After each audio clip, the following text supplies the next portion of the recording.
13,000 करोड़ मुरब्बा मील जमीन है पूरी दुनिया में, इससे ज्यादा नहीं है। और 300 हिस्से में दुनिया के पानी ही पानी है। और 13,000 करोड़ जमीन में 190 हिस्से पर याजूज माजूज बसे हुए हैं। सिर्फ 10 हिस्सा है जिस पर हम आबाद हैं। इतनी छोटी दुनिया में हम सांस ले रहे हैं। इस मजमे में 3 तरह के लोग बैठे हैं। एक नौजवान है, एक जवान है, एक अधेड़ है, एक बूढ़ा है। बूढ़ा कौन है, अधेड़ कौन है, नौजवान कौन है, जवान कौन है? दुनिया और आखिरत के हवाले से पैगाम। ज़हमत तमाम में दुआ करता हूं कबूलियत की घड़ी में अल्लाह हमारे दीन की हिफाजत फरमाए, दुनिया के चक्कर में हमारी आखिरत को बर्बाद ना फरमाए। इस मजमे में जिसकी उम्र 30 साल है वो नौजवान है। इस जलसे में जिसकी उम्र 40 साल है वो नौजवान नहीं है, जवान है।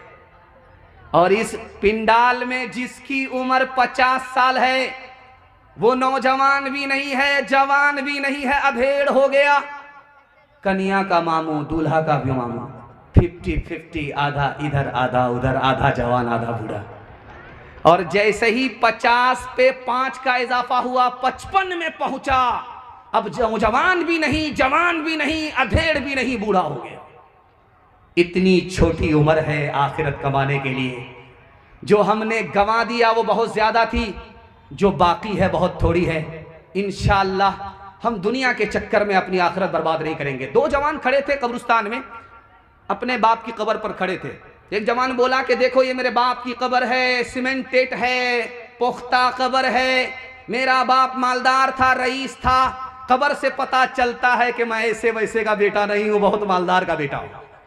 और वो तुम्हारे बाप की कब्र है, देखो घास फूस की कब्र है, कब्र से पता चलता है कि तुम्हारा बाप अमीर नहीं गरीब था। 100 चोट सोनार की, 1 चोट लोहार की। गरीब के बेटे ने कैसा जवाब दिया मैं आपको सुनाने के लिए जा रहा हूं, उस पर पैगाम को खत्म कर रहा हूं। गरीब के बेटे ने कहा कि बात तुमने सच कहा, वो तुम्हारे बाप की कब्र है, सीमेंटेड है, पुख्ता है, कब्र से पता चलता है कि तुम अमीर बाप के बेटे हो। ये घास फूस की कब्र है, कब्र से पता चलता है मैं गरीब का बेटा हूं। लेकिन जब कयामत कायम होगी, कब्र से मुर्दे उठेंगे, तो मेरा बाप तो झट से मिट्टी झाड़ करके जन्नत में पहुंच जाएगा, तुम्हारा बाप पत्थर ही हटाने में लगा रहेगा। ओ गाफिल इंसान इंसान, ओ गाफिल इंसान, ओ गाफिल इंसान इंसान, ओ गाफिल इंसान।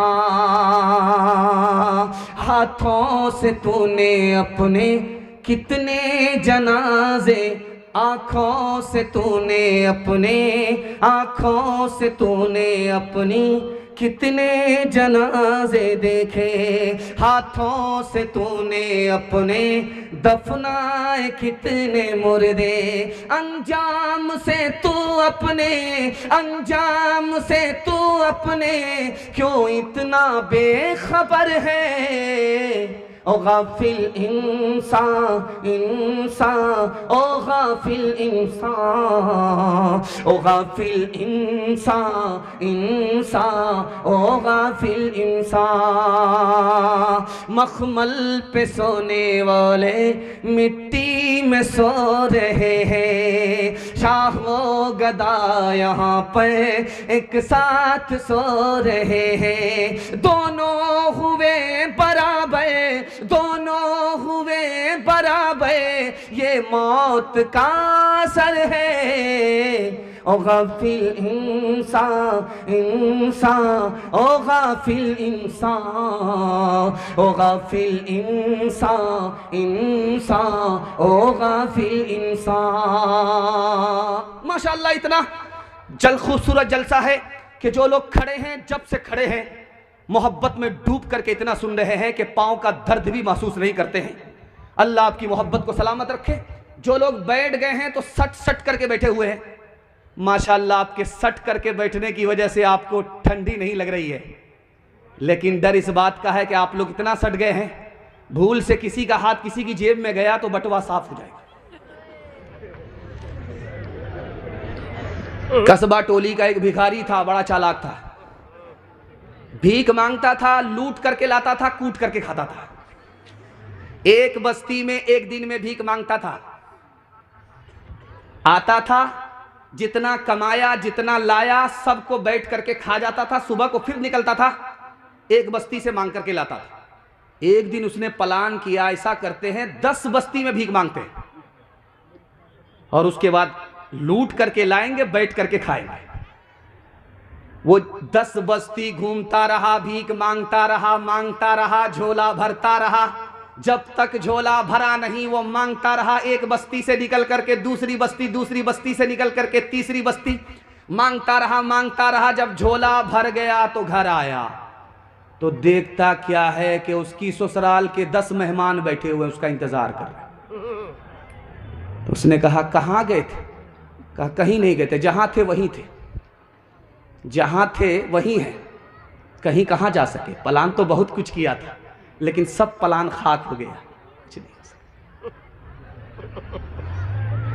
एक आदमी तिजारत करता है, कारोबार करता है, दुकान खोलता है, सुबह से लेकर के शाम तक बैठता है, पसीना बहाता है, 100-200 रुपए कमाता है, उसकी बरकत का अंदाजा आपको नहीं है।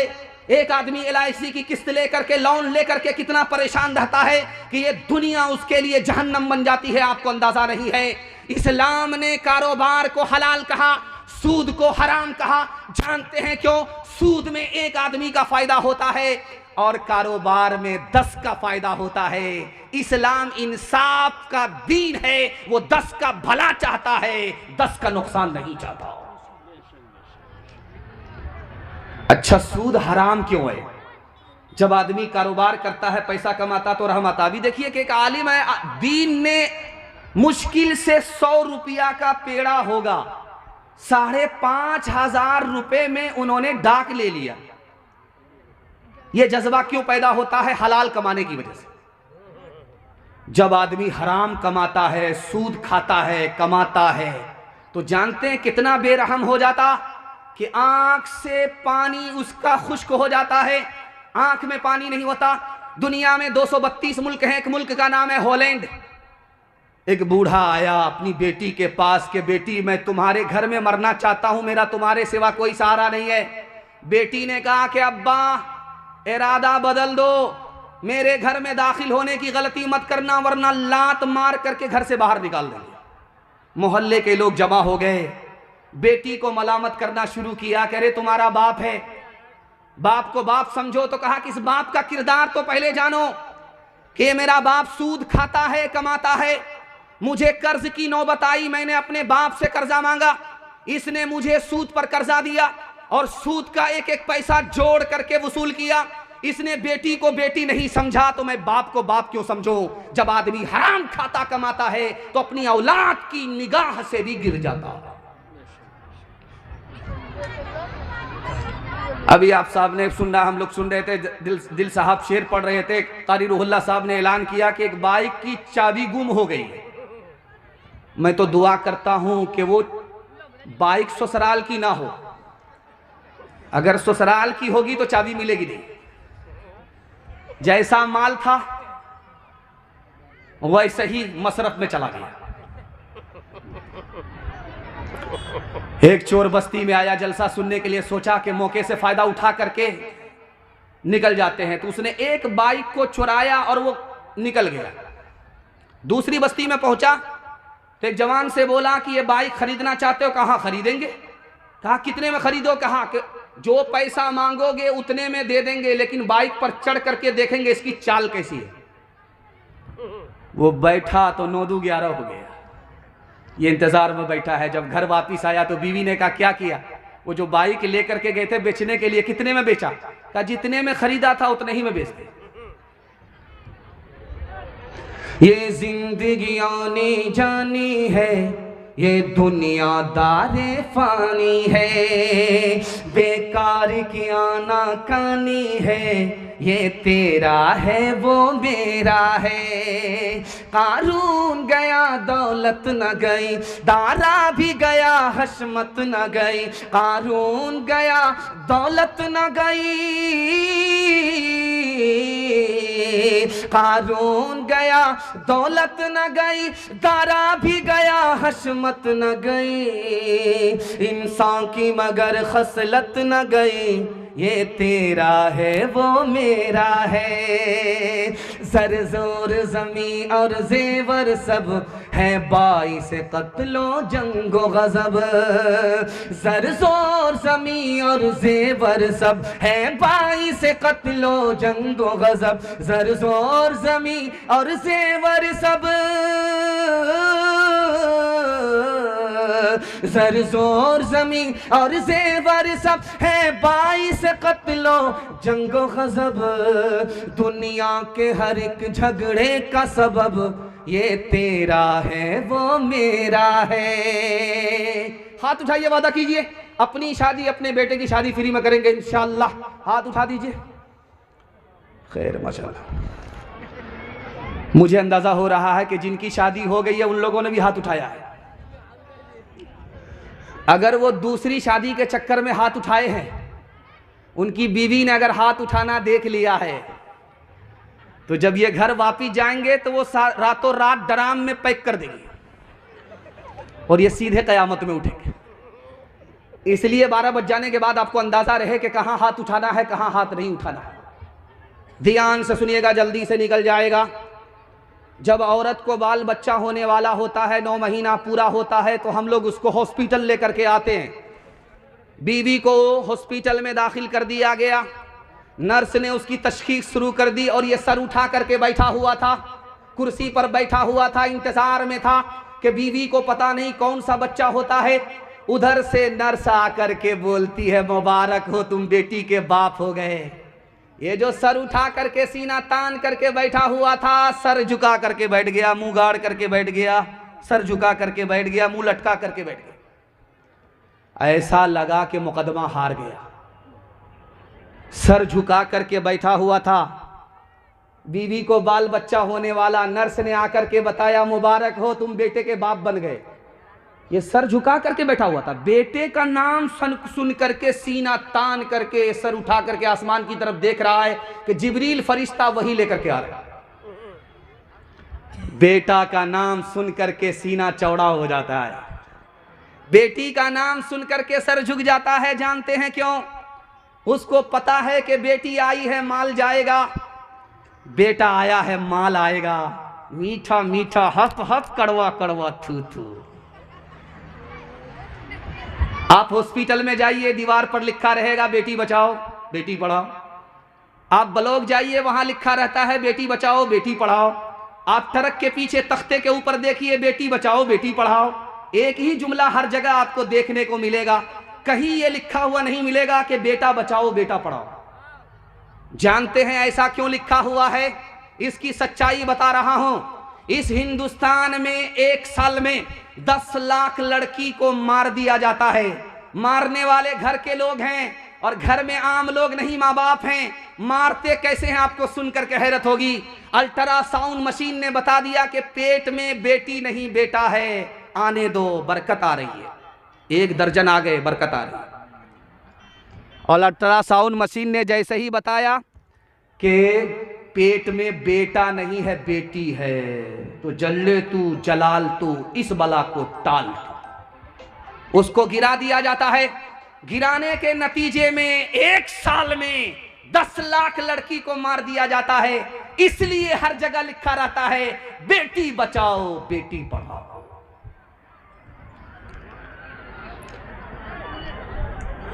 इस बिघोर में, चाहे बारसोई में, हर जगह की एक रिवायत है, याद रखिएगा उसको, कि जिसके घर जनाजा उठता है लोग मिट्टी दे करके उसी के दस्तरखान पर खाना खाने के लिए दावत में बैठ जाते हैं। ये दावत है कि मुसीबत है? अल्लाह के रसूल की तालीम है, सुन्नत है।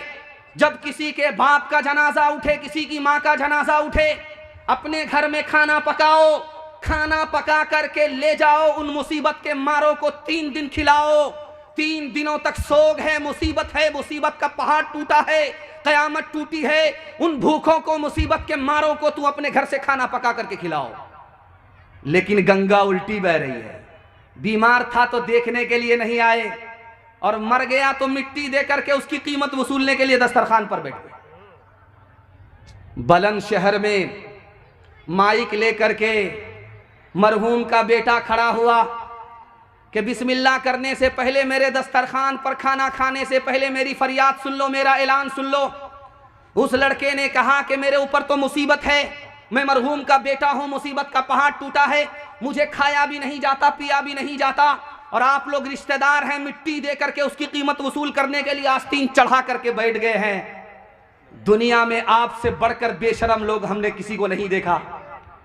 मुझे जो कहना था कह दिया, बिस्मिल्लाह कीजिए। अब कौन बेशरम होगा, बिस्मिल्लाह करेगा, एक एक करके 9 2 11 हो गए। हाथ उठाइए, वादा कीजिए नबी की सुन्नत को जिंदा करेंगे, दूसरे को खिलाएंगे, मुसीबत में काम आएंगे। हाथ उठा दीजिए इंशाअल्लाह। हमारा तो ये हाल अब हो गया है, हकीकत बहुत कम, दिखावट ज्यादा। हमारा तो ये हाल अब हो गया है, कोई चीज असली तो मिलती कहाँ है, हर एक चीज नकली, मिलावट ज्यादा। कोई चीज असली तो मिलती कहाँ है, तेरी पारसाई की शीशागरी है, दुकान गोया फीकी, सजावट ज्यादा। दुकान गोया फीकी, सजावट ज्यादा है, इंसानियत भागती आज हमसे, के अखलाक की है गिरावट ज्यादा है, इंसानियत भागती आज हमसे। माशाअल्लाह जवानों के हवाले से मैं देख रहा हूं कि बूढ़ों की तादाद कम है, बच्चों की तादाद कम है, जवानों की तादाद माशाअल्लाह बहुत ज्यादा है। जो जवान जहां भी खड़ा है बिल्कुल ऐसा लगता है कि मोहब्बत में गड़ गया। मैं कबूलियत की घड़ी में आसमान पर खुदा आ चुका है। अपने जवानों के वास्ते दुआ करता हूं, अल्लाह हमारे जवानों को दीन दुनी राह चगुनी तरक्की से माला माल फरमाए। यहां से लेकर के वहां तक सुनने के लिए तैयार? हदिया हमारे लिए, मैंने मदरसे को हदिया कर दिया। जज़ाकल्लाह जज़ाकल्लाह, मैंने मदरसे को हदिया कर दिया। इतना अच्छा आप लोग सुन रहे हैं ठंडी में। मैं तो घबरा गया था। कारी रुल्ला साहब का जब फोन आया कि मौलाना कहाँ है, तो मैंने सोचा कि ये बताएंगे कि जलसा कैंसिल हो गया ठंडी की वजह से, आगे डेट बनेगा। लेकिन जब उन्होंने कहा कि जलसा हो रहा है, आपको आना पड़ेगा, तो मैंने सोचा कि कारी रूहुल्लाह पहली मुसीबत है, ये जलसा दूसरी मुसीबत है। लेकिन यहाँ आने के बाद महसूस हुआ कि ये मुसीबत नहीं है, ये इज्जत और अज़मत है। अल्लाह आपकी मोहब्बत में, इज्जत में, अज़मत में इजाफा फरमाए। जवानों के हवाले से पैगाम सुनने के लिए तैयार? एक बार जोश के साथ हाथ उठाइए इंशाअल्लाह। बूढ़े लोग गलती से हाथ मत उठाइएगा। चचा मैंने आपको देख लिया हाथ उठाते हुए।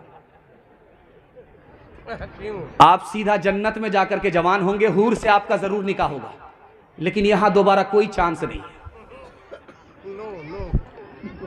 जनाजा उठा, मुर्दे के पास उसकी बीवी रो रही है। ये तो दुकान छोड़ करके गया है, चलाएगा कौन? उसका देवर खड़ा बोलता है कि मैं चलाऊंगा। आप क्यों घबराती हैं भाभी? उसके बाद वो औरत सिर पीट करके बोलती है कि मेरा शौहर गाड़ी छोड़ करके गया है, चलाएगा कौन?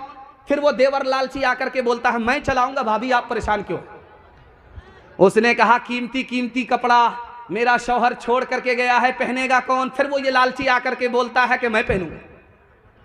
अब इस औरत ने आसमान की तरफ सर उठा करके कहा कि मेरा शौहर इतना कर्जा लेकर के गया है, कौन अदा करेगा? तो वो चुप हो गया। तो वो कहता है कि हर बार हम ही बोलेंगे, आप लोग कब बोलिएगा? जब मेरा जनाजा उठेगा तब बोलिएगा। आपके हाथ में मोबाइल है, रात में उठिए, दीवार पर मारिए, जमीन पर मारिए, कोई भी चीज हरकत में नजर नहीं आएगी सवाए चूटी के। एक चीज हरकत में नजर आएगी, बाकी सब सुकून में है, हरकत में कोई नहीं है सिवाय चोटी के। रात में उठिए, दीवार पर देखिए, रात में उठिए, टॉर्च मारिए, आपके मोबाइल में टॉर्च है, जमीन पर मारिए, चूटी हरकत में है।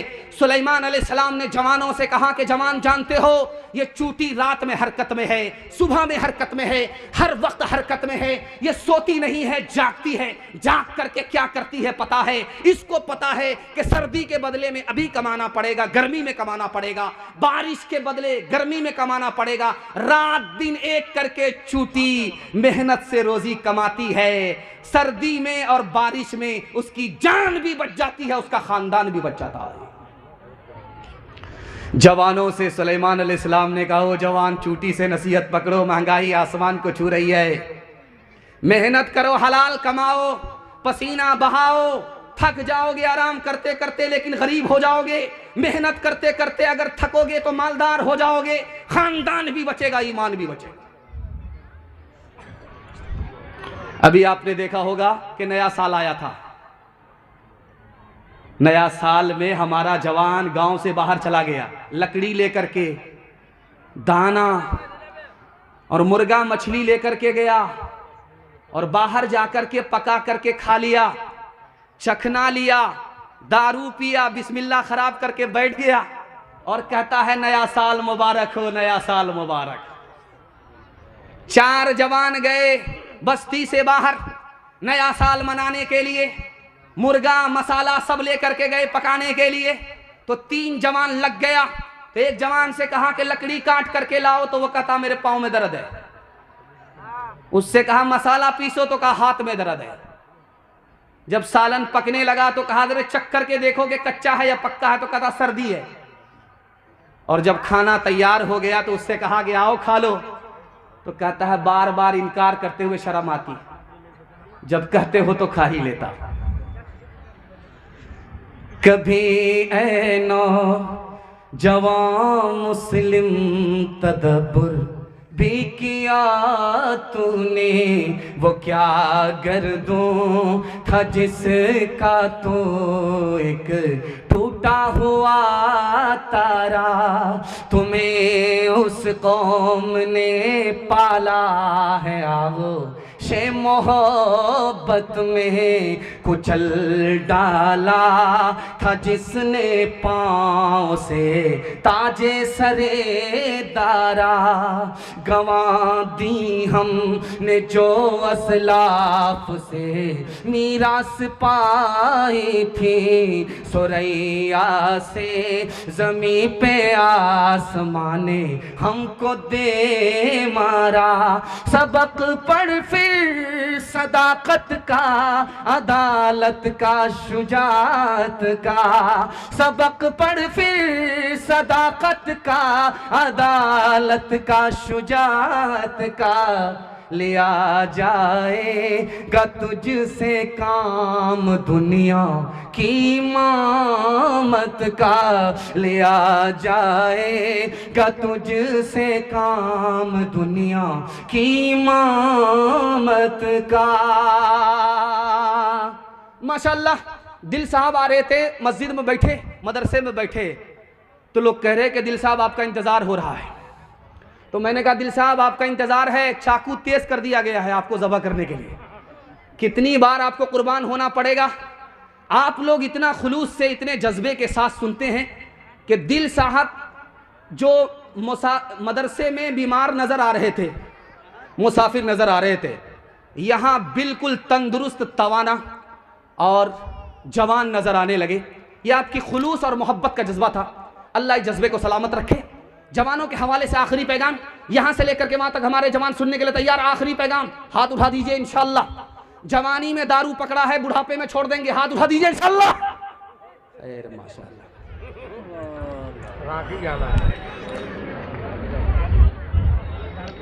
अभी हुगली में इज्तिमा हुआ तो कुछ लोग कहते 2 करोड़ लोग आए थे, तो दिल साहब कह रहे थे 50 लाख लोग तो मक्का में संभाले नहीं जाते, यहाँ 2 करोड़ लोगों को कैसे संभाल लिया गया।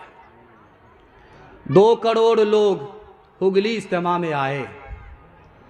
खानका में जवान आया सुधरने के लिए, जो लड़की खाना उसको खिला रही है उसी को आंख मार रहा है। उस लड़की ने जाकर के अपने गुरु से, अपने पीर से शिकायत किया कि उस आवारा जवान के पास तुम खाना लेने के लिए, खाना देने के लिए मुझको भेजते हो, वो तो आंख मारता। तो शेख ने कहा उसका इलाज करते, तुमको घबराना नहीं है।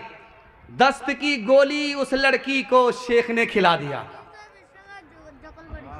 अब जब उसका पाखाना आने लगा, दस्त आने लगा, तो उसको कहा कि घैले में मटके में जमा रखो। एक हफ्ता जब उस लड़की को दस्त आया तो उस लड़की का चेहरा मुकम्मल चुड़ैल हो गया, सूख करके हड्डी हो गई। जो हूर बनी हुई थी वो चुड़ैल नजर आ रही थी। अब उस लड़की से शेख ने कहा कि अब खाना लेकर के जाओ, देखते हैं कि वो नौजवान आंख मारता है कि नहीं मारता है। अब जब लड़की आई उसको खाना देने के लिए तो सर गाड़ करके बैठ रहा है, सर उठा ही नहीं रहा है, मुराकबे में चला गया। शेख ने कहा अरे सर उठा करके देखो, वही लड़की है, फर्क यही है कि उससे निकल गया है। तुम इसको इस लड़की को तुम जाने जाना समझते थे, तो ये हूर तुमको नजर आ रही थी, उसके जिस्म से पाखाना निकला है तो ये तुमको चुड़ैल नजर आ रही है। तुमको इस लड़की से मोहब्बत नहीं थी, पाखाने से मोहब्बत थी। इस मजमे में अच्छा बुरा जवान कौन है, एक लाइन में मैं आपको बताने के लिए जा रहा हूं। जिस जवान के बारे में आप जानना चाहते हैं कि ये अच्छा है या बुरा है, उसके दोस्त को देखिए। अगर दोस्त अच्छा है तो वो जवान अच्छा है, अगर दोस्त बुरा है तो वो भी बुरा है। आज बुरा नहीं तो कल बुरा हो जाएगा। अल्लाह के रसूल की खिदमत में एक जवान आया कि या रसूल अल्लाह, मुझे मालूम हुआ है कि दारू हराम हो गई है। अल्लाह के रसूल ने कहा कि हाँ तुमने सही सुना, दारू हराम हो गई है। वो जवान बोला कि या रसूल अल्लाह, मैंने आज ही 1 करोड़ की दारू खरीदी है, क्या होगा? मैं ऐसा करता हूं कि दारू दे करके पैसा वापस ले लेता हूं। तो अल्लाह के रसूल ने फरमाया कि जैसे दारू हराम उसी तरह उसकी कीमत हराम, पैसा वापस नहीं ले सकते। कहा या रसूल अल्लाह, ऐसा करता हूं जो गैर मुस्लिम मेरे दोस्त हैं उसको गिफ्ट कर देता हूं। का हदिया देना हराम, पीना हराम, पिलाना हराम। कहा या रसूल अल्लाह, गरीब और यतीम का पैसा उसमें लगा है, अब उन पैसों का क्या होगा? तो अल्लाह के रसूल ने कहा मैं जेब से यतीम का पैसा लौटा दूंगा, लेकिन तुमको इजाजत नहीं दे सकता कि तुम पियो और दूसरे को पिलाओ। अगर कोई देगा तो दे देगा, नहीं तो नहीं देगा तो कोई बात नहीं। एक भाई साहब का मोबाइल गिर गया है। भाई, जिस भाई को अगर मोबाइल मिला हो तो वह यहाँ पर पहुँचा दे पिंडाल में। हाँ, इस भाई का मोबाइल गुम हो गया है, जिस भाई को भी मिला हो मोबाइल यहाँ ले पहुँचा दे। चाबी इससे पहले गुमी हुई, मोबाइल अब देखते हैं किसकी किसकी बारी आ रही है। कचरा चुनने वाली औरत को आप देखे होंगे बारसोई में, कचरा चुनने वाली औरत साल हा साल नहाती नहीं है वो, और उसका कपड़ा ऐसे सिया होता है जैसे लगता है कि कोयले के कान से निकली है, और उसके जिस्म में बदबू 500 मीटर दूरी से उसके जिस्म से बदबू ऐसे फैलती है, ऐसा लगता है कि गटर खोल दिया गया। लेकिन उस औरत को हमल हो गया। बादशाह सर पकड़ करके बैठ गया। इतनी बदसूरत औरत, इतनी ज्यादा गंदी और इतनी ज्यादा बदबूदार औरत के साथ किसने नाजायज ताल्लुक किया? बादशाह सर पकड़ करके बैठ गया। उसने वजीर को कहा तलाश करो किसने ऐसी हरकत की है, मैं उसको कड़ी से कड़ी सजा दूंगा। वजीर ने कहा हुजूर मुझको 3 दिन का टाइम दो, मैं पता लगा करके बता दूंगा। अगले दिन वजीर आकर के बोलता है हुजूर ये काम किसी और ने नहीं, तुम्हारे अमीर मुंशी ने किया है। तो बादशाह बोला कि तुम उस पर इल्जाम लगा रहे हो, तुम उससे दुश्मनी कर रहे हो, ऐसा हो नहीं सकता। तुमको कैसे पता चला? का हुजूर आप उसको धमकी दे करके पूछिए कि तुम्हारी जान बख्श देंगे, अगर तुम इकरार कर लोगे वो इकरार जरूर करेगा, उसके बाद मैं बताऊंगा मैंने कैसे पता लगाया। जब बादशाह ने उसको जान बख्शने का वादा किया इकरार पर, तो उसने इकरार कर लिया कि मैंने ही हरकत की है, उस कचड़े के डब्बे से मैंने जिना किया है। तो बादशाह ने वजीर को बुला करके कहा कि तुमको कैसे पता चला? कहा हुजूर ये हिसाब किताब लिख रहा था रजिस्टर पर, और पीछे से नाला बह रहा था, उसमें पेशाब का नाला था, पखाना का नाला था। जब रोशनाई खत्म हुई, पानी की जरूरत पड़ी, तो इसने उसी नाला का पानी उठा लिया। मैंने यहां से महसूस किया कि जो आदमी तबीयत का इतना गंदा है वही ऐसी गंदी हरकत कर सकता है। नेकियां तेरी तराजू में तुले या न तुले, दाग फिर तेरे गुनाहों के धुले या न धुले, दाग फिर तेरे आज ही कर ले गुनाहों से तू अपने तौबा, आज ही कर ले गुनाहों से तू अपने तौबा। अल्लाह जाने कल तेरी आँख खुले या न खुले, अल्लाह जाने। बस आखिरी पैगाम मर्दों के हवाले से, इत्तिहाद और इत्तिफाक के हवाले से मैं सुन रहा था। मेहमान खाने में के दिल साहब ने कहा कि हर मसलकी झगड़े को ख़त्म करो, ये मुसीबत की घड़ी है, एक हो जाओ। मुझे बड़ा अच्छा लगा। मैं सोचता हूँ कि उनके मौजू को छू करके मैं निकल जाऊँ। उन्होंने मिसरे में पेश किया, मैं मसाला बना देता हूँ। आप लोग आंख फाड़ फाड़ करके मुझको ऐसे देख रहे हैं, मुझको डर लग रहा कहीं आपकी नज़र न लग जाए, लेकिन मैं भी चालाक आदमी हूँ, दम करके बैठा हूँ और काला स्वेटर मैंने पहन लिया है। लगाइए कितनी नज़र लगाते। ध्यान से सुनिएगा, जल्दी से निकल जाएगा। अमीर मुआविया रज़ी अल्लाह अन्हु, दुआ कीजिए अल्लाह उनकी कब्र को नूर से भर दे। उनके दरवाजे पर एक साइल आवाज लगाता है कि कह दो अमीर मुआविया रज़ी अल्लाह अन्हु से उनका भाई आया है। अमीर मुआविया रज़ी अल्लाह का, मैं इस आदमी को तो पहचानता नहीं हूँ, कैसे बोल रहा भाई हूँ। जब वो अंदर आया तो अमीर मुआविया रज़ी अल्लाह अन्हु ने पूछा कि तुम मेरे भाई कैसे हो। तो वो चालाक आदमी था, चूना लगाने के लिए आया था। वो बोला कि आदम और हव्वा की औलाद आप भी हैं, आदम और हव्वा की औलाद हम भी हैं, तो भाई हो गए आपके। अमीर मुआविया रज़ी अल्लाह अन्हु को समझ में आ गया कि ये होशियार भिखारी है, ये चूना लगाने के लिए आया। तो अपने खजांची से कहा कि इसको सिर्फ 1 रुपया दो, 1 रुपया से ज्यादा मत दो। जब उसको 1 रुपया भीख में मिला तो बोला कि इतना कम। तो अमीर मुआविया रज़ी अल्लाह अन्हु साहबी कितने ज़हीन थे, कितने ज़रीफ थे। उन्होंने कहा कि मैं अपने तमाम भाइयों को अगर दुनिया में देने लग जाऊं जो आदम और हव्वा की औलाद हैं, तो तुम्हारे हिस्से में ये भी नहीं आएगा, एक एक अन्नी आएगी। सर सैयद अहमद खान साहब का आपने नाम सुना। दिल भाई की ज़बान में अल्लाह ने बड़ी तासीर रखी है, जैसे सोहराब साहब चापदानी की ज़बान में तासीर रखी है। ये मिसरा गुनगुना रहे थे, आप माल सदका कर रहे थे। अल्लाह आपकी सखावत को कबूल फरमाए, आपके सदके को कबूल फरमाए। ध्यान से सुनिएगा, जल्दी से निकल जाएगा। सर सैयद अहमद खान साहब बस्ती में आए चंदा लेने के लिए, अलीगढ़ मुस्लिम यूनिवर्सिटी के लिए। तो एक आदमी ने कहा कि हाथ फैलाओ। उन्होंने हाथ फैलाया तो पैसा देने के बजाय उन्होंने थूक दे दिया। सर सैयद अहमद खान साहब का ज़र्फ देखिए, उन्होंने उस थूक को हाथ से मल करके चेहरे पर मलते हुए कहा कि वाह साहब, आपने जो दिया आज तक किसी ने नहीं दिया, सबने तो जेब से निकाल करके दिया, आपने तो मुंह से निकाल करके दिया। वो आदमी मारे शर्म के पानी पानी हो गया। वो बोला कि मैं आपका इम्तिहान लेना चाहता था, आपको शर्मिंदा करना नहीं चाहता था। उस आदमी ने उस वक्त 1 लाख रुपया चंदा दिया। उसी चंदे से सर सैयद अहमद खान साहब ने अलीगढ़ यूनिवर्सिटी को जमीन से लेकर के आसमान तक पहुंचा दिया। जब सर सैयद अहमद खान साहब अलीगढ़ यूनिवर्सिटी को लेकर के खड़े हुए तो लोगों ने बदनाम करना शुरू किया। गोरखपुर के एक आलिम चले गए मक्का, सर सैयद अहमद खान साहब के खिलाफ कुफ्र का फतवा लेने के लिए चले गए। सर सैयद अहमद खान साहब को जब पता चला कि मेरे खिलाफ कुफ्र का फतवा लेने के लिए गोरखपुर का आलिम चला गया है, तो उन्होंने कितनी प्यारी बात कही।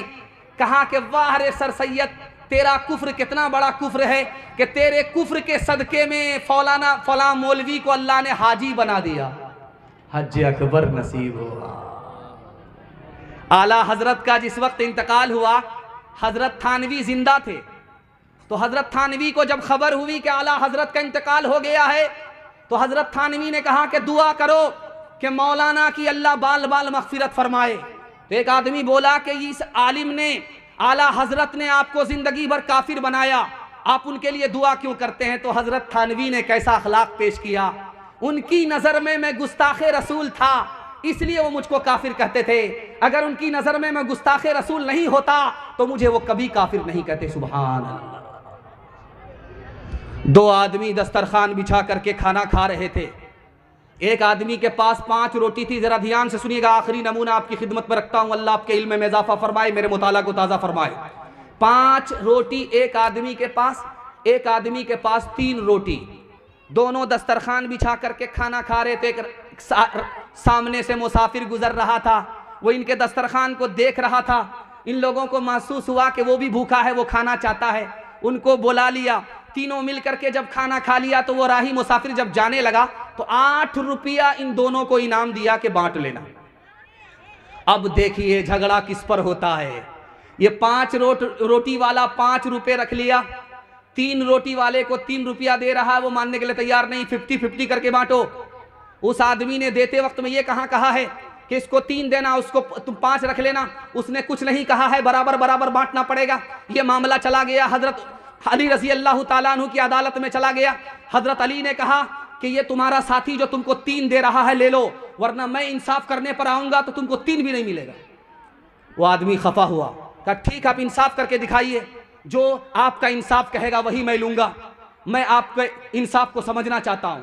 तो हजरत अली ने कहा कि इस आदमी के पास कितनी रोटी थी? तो कहा 5। कहा तुम्हारे पास कितनी रोटी थी? तो कहा 3। कहा कि कितने आदमी ने मिलकर के खाए हो रोटी? तो कहा 3 आदमी ने। दोनों मिला करके, दोनों की रोटी मिला करके कितनी रोटी हो गई? 5 3 8। और 3 आदमी ने मिलकर के खाया है। कौन कितना खाया इसका अंदाजा नहीं, सबको बराबर बांटना पड़ेगा। एक रोटी में अगर 3 टुकड़े करोगे तो 8 रोटी के कितने टुकड़े हो गए? 8 या 24। तो एक एक आदमी ने 8-8 टुकड़े खाए हैं। अब बताओ कि जिसकी 5 रोटी थी उसके कितने टुकड़े हुए? 5 या 15। उसने खाए कितने? तो उसने खाए 8 खाए, बचे कितने? तो 7। और तुम्हारी कितनी रोटी थी? तो 3। 3 रोटी के कितने टुकड़े हुए? 3 या 9। तुमने खाए कितने, बचे कितने? 8 तो तुमने खा ही लिया, एक ही बचा। हाथ उठाइए, वादा कीजिए। जमीन का झगड़ा हम लोग आज के जलसे के बाद खत्म करेंगे। मसलक के झगड़े को आज के बाद खत्म करेंगे। हर इमाम के पीछे नमाज पढ़ेंगे। अल्लाह के रसूल ने कहा है कि जिसके पीछे भी नमाज पढ़ोगे तुम्हारी नमाज हो जाएगी। हमारे इमामों के इमाम हमारे नबी हैं, हम अपने इमामों के इमाम को मानेंगे। मसलक के झगड़े को खत्म करेंगे। हाथ उठा दीजिए इंशाअल्लाह। मुसलमानों संभल जाओ, संभल जाने का वक्त आया। बहुत सोए हो तुम, अब होश में आने का वक्त आया। जला डाली थी तुमने कश्तियां दुलुस के साहिल पे, जला डाली थी तुमने कश्तियां दुलुस के साहिल पे। मुसलमान फिर तेरी तारीख दोहराने का वक्त आया। मुसलमान फिर तेरी तारीख दोहराने का वक्त आया। मुसलमानों संभल जाओ, मुसीबत आने वाली है।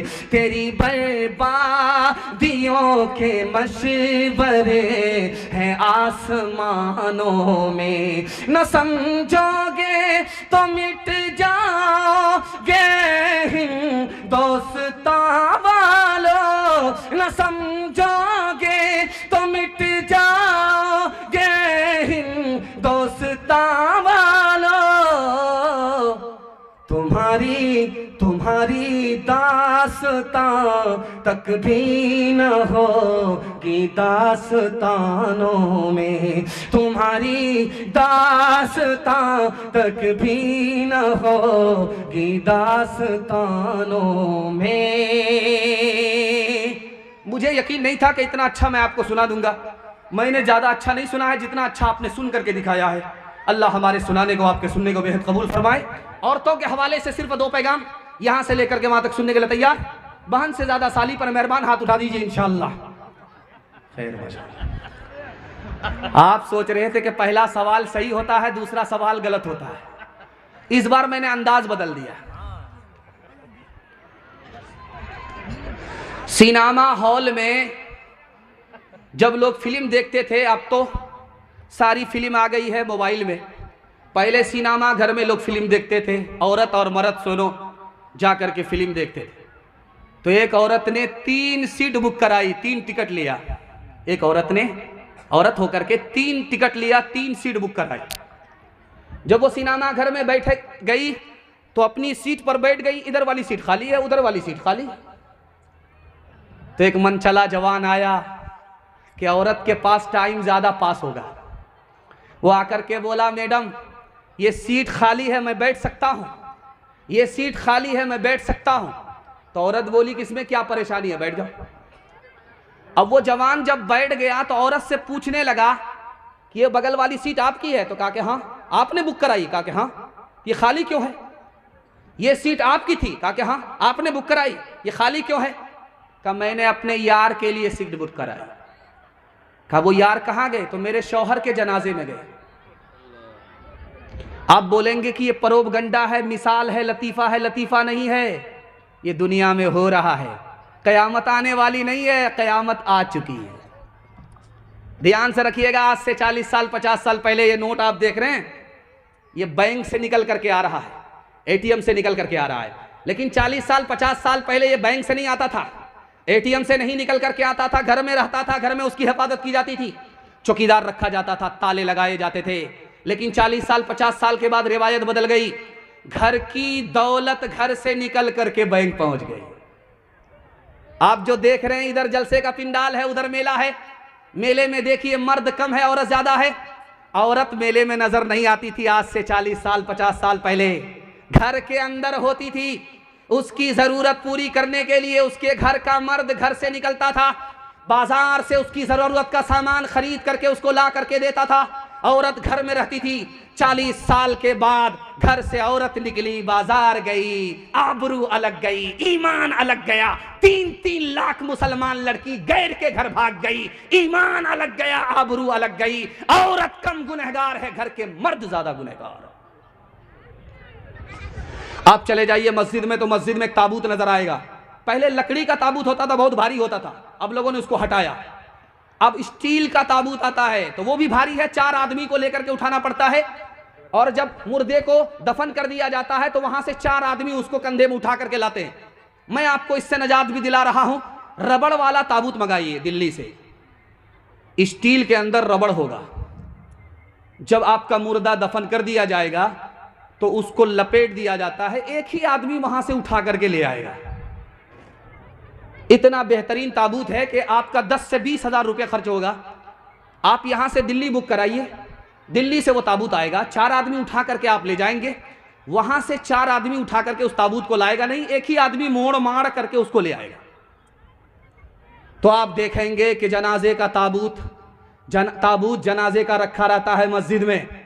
तो आप देखिएगा, जब उसमें मुर्दा मर्द होता है तो खुला होता है ताबूत, ढका हुआ नहीं होता, खुला होता है।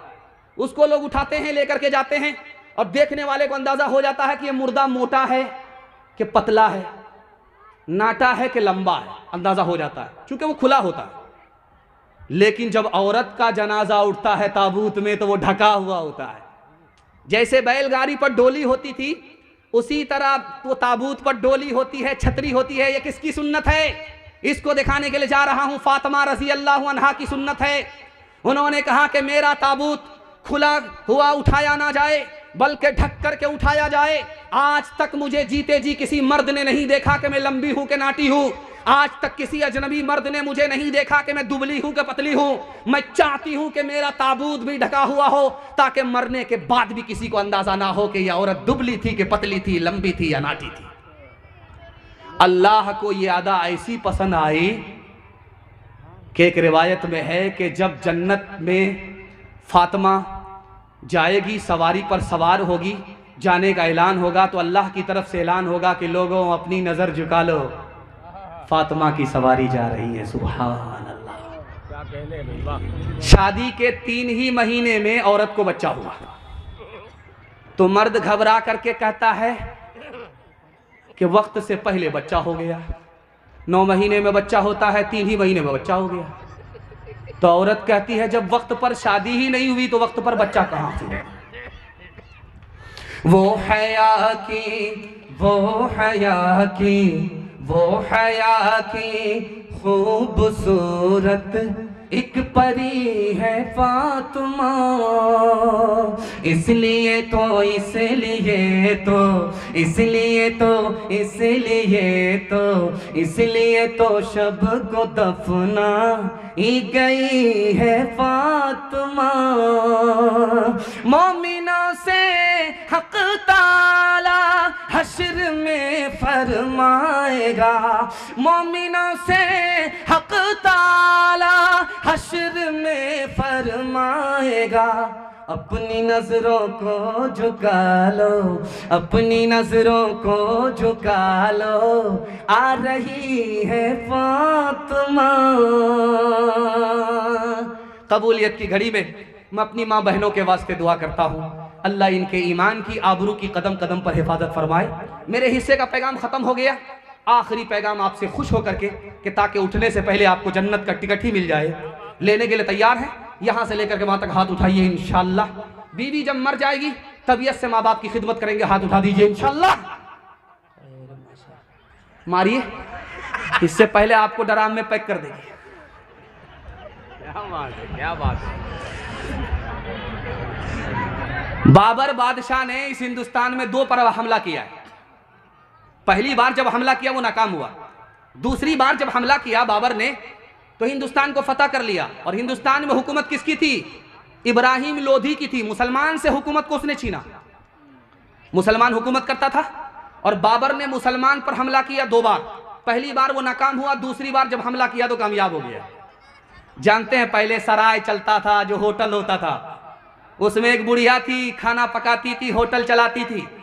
बाबर जब आया मुंह ढक करके, भेष बदल करके जब उसमें आया तो उस बुढ़िया से कहा कि अम्मा खिलाओ पका करके। बुढ़िया ने कहा कि नमक मिर्च मसाले वाली चीज़ तो मैं बना नहीं सकती, खिचड़ी बना सकती हूँ। तो खिचड़ी बना करके जब प्लेट में बाबर को दिया गया तो बाबर ने बीच से लुकमा उठाया। उस बुढ़िया ने कहा तुम बाबर हो? बाबर ने कसम दे करके कहा कि अम्मा मैं वाकई बाबर हूं, लेकिन तुमको कैसे पता चला कि मैं बाबर हूं? कहा बाबर बीच से हमला करता है, तुमने बीच से लुकमा उठाया, यहां से मैंने अंदाजा कर लिया कि तू ही बाबर है। कहा सुभान अल्लाह। जब बाबर उसका नाम पता लेकर के चला गया, दोबारा जब हमला करके इस मुल्क का बादशाह बन गया तो कहा कि उस औरत को ढूंढ करके लाओ जिसने मुझे लुकमा देख करके मुझे पहचान लिया था। इतनी ज़हीन, इतनी पढ़ी लिखी औरत को लाओ मेरे सामने। हो सकता है कि उसका बेटा भी वैसा ही ज़हीन हो, उसको वजीर बनाऊंगा, सिपह सालार बनाऊंगा, अपने बराबर की कुर्सी का मालिक बनाऊंगा। लोग उसको ढूंढ करके लाए। अकबर ने कहा, बाबर ने कहा कि तू वही बुढ़िया है? कहा कि तेरी आवाज़ से लग रहा है कि तू खिचड़ी बीच से उठाने वाला बाबर है। उसने कहा मैं बाबर हूँ। अम्मा ये बताओ कि तुम्हारा कोई लड़का है? कहा एक लड़का है। कहा मैं उसको वजीर बनाना चाहता हूँ। बुढ़िया ने कहा वजीर नहीं बनेगा। बाबर ने कहा मैं उसको सिपह सालार बनाना चाहता हूँ। कहा सिपह सालार नहीं बनेगा। बुढ़िया ने कहा कि मैं उसको अपना अमीर मुंशी बनाना चाहता हूँ। बुढ़िया ने कहा नहीं। बाबर बोला कितने बड़े बड़े ओहदे तू अपने बेटे के लिए क्यों ठुकरा रही है? अच्छा तू क्या चाहती है? कहा मेरे बेटे को मेरी कौम का प्रधान बना दो, मुखिया बना दो। तो बाबर को हैरत हुई। उस माँ से पूछा अम्मा वजारत का ओहदा छोड़ दिया, वजारत की कुर्सी छोड़ दिया, इतनी बड़ी बड़ी कुर्सी को छोड़ दिया, छोटी कुर्सी क्यों कबूल कर रही हो? कहा मेरी बिरादरी छोटी है, छोटी बिरादरी का बच्चा जब बड़ी कुर्सी का मालिक होगा तो लोग तोहफा नहीं देंगे, ताना देंगे। वही चाय बेचने वाला है, आज सारी दुनिया के लिए मुसीबत बन गया। जब मेरी कौम का बेटा, छोटी बिरादरी का बेटा मेरी कौम का मुखिया बनेगा तो लोग उसको सलामी मारेंगे कि हाँ आइए मुखिया जी, आइए मुखिया जी, आइए प्रधान साहब, आइए आइए। असल इज्जत तो अपनी कौम में हुआ करती है, इसलिए उसने अपने बेटे के लिए बड़े बड़े ओहदे ठुकरा दिए, छोटे ओहदे को कबूल किया। मां से बढ़कर अपने औलाद के लिए बेहतर सोचने वाली कोई औरत हो नहीं सकती। एक जवान गाल पर हाथ रख करके नबी की मजलिस में बैठा हुआ है। जब किसी जवान को देखिए गाल पर हाथ है तो समझ जाइए बहुत बड़ा घोटाला करके बैठा हुआ है। अल्लाह के रसूल ने कहा वो जवान गाल पर हाथ है, कौन सा सदमा है? कहा या रसूल अल्लाह बहुत बड़ा गुनाह हो गया। कहा कितना बड़ा गुनाह हुआ? कहा आसमान से बड़ा। कहा कितना बड़ा गुनाह हुआ? कहा अर्श से बड़ा। कहा करे कितना बड़ा ही गुनाह हो जाए अल्लाह से बड़ा तो नहीं है। तो जवान ने ब्रेक मार करके कहा कि अल्लाह से बड़ा नहीं है। जब देखा अल्लाह के रसूल ने उस जवान का कलेजा फट रहा है खौफ के मारे, तो अल्लाह के रसूल ने कहा, ओ जवान तू घबराता क्यों है? तुम्हारा गुनाह जो अर्श से बड़ा है, आसमान से बड़ा है, जमीन से बड़ा है, 1 मिनट में छोटा हो जाएगा, छोटा होकर के मोटा हो जाएगा, मोटा होकर के खत्म हो जाएगा, माफ हो जाएगा। ये बताओ, पहले मेरे सवाल का जवाब दो, तुम्हारी माँ जिंदा है, तुम्हारे बाप जिंदा है? जवान बोला, सुभान अल्लाह, माँ भी जिंदा है, बाप भी जिंदा है। अल्लाह के रसूल ने फरमाया कि दौड़ करके माँ की खिदमत में जाओ, माँ के पांव पकड़ो, दौड़ करके बाप की खिदमत में जाओ, बाप की दाढ़ी को पकड़ो, माँ बाप से अपने गुनाह की माफी के लिए दुआ कराओ। तुम तो अपने माँ बाप को बहुत बड़ा नहीं समझते, लेकिन माँ बाप का रुतबा कितना बड़ा है। दिल खैराबादी साहब से पूछिए, उनका मिसरा है, मेरे बेटे तुम्हारा कद, मेरे कद से, मेरे बेटे तुम्हारा कद तो बड़ा होगा मेरे मर्तबे से, लेकिन तेरा मर्तबा नहीं है। कहा कि तुम्हें अपने बाप का मर्तबा मालूम नहीं है, दौड़ करके जाओ। अगर तुम्हारे माँ बाप ने तुम्हारे गुनाह की माफी के लिए हाथ उठा दिया, जो गुनाह जमीन से बड़ा है, आसमान से बड़ा है, अर्श से बड़ा है, तुम्हारे माँ बाप की दुआ के सदके में छोटा होकर के माफ हो जाएगा। क्या कहने बहुत पहली बार लड़की आई मैके से ससुराल, इस मजनू के कान में फूंक मारी, इसका किबला बदल गया। वो इसराफील की फूंक कैसी थी उसको सुनाता हूं, पैगाम को खत्म कर रहा हूं। औरत ने पहली बार ससुराल आकर के शौहर के कान में कहा, मैंने तुम्हारी खातिर माँ बाप को छोड़ा, रिश्तेदार को छोड़ा, दोस्त अहबाब को छोड़ा, सबको छोड़ा, बस्ती को छोड़ा, गांव को छोड़ा, तुम मेरी खातिर अपने माँ बाप को नहीं छोड़ सकते। इस मजनू ने कहा कि तुम्हारी खातिर तो सारा जहान छोड़ सकते। अगले ही दिन अपने घर से माँ बाप को निकाला, किराए के मकान में डाल दिया। इतना बड़ा सितम मत कीजिए, वरना मौत से पहले अल्लाह जन्नत से महरूम कर देगा। हाथ उठाइए, वादा कीजिए, माँ बाप जिंदा हैं, खिदमत करेंगे, माँ बाप मर गए, दुआए मगफिरत करेंगे इंशाअल्लाह।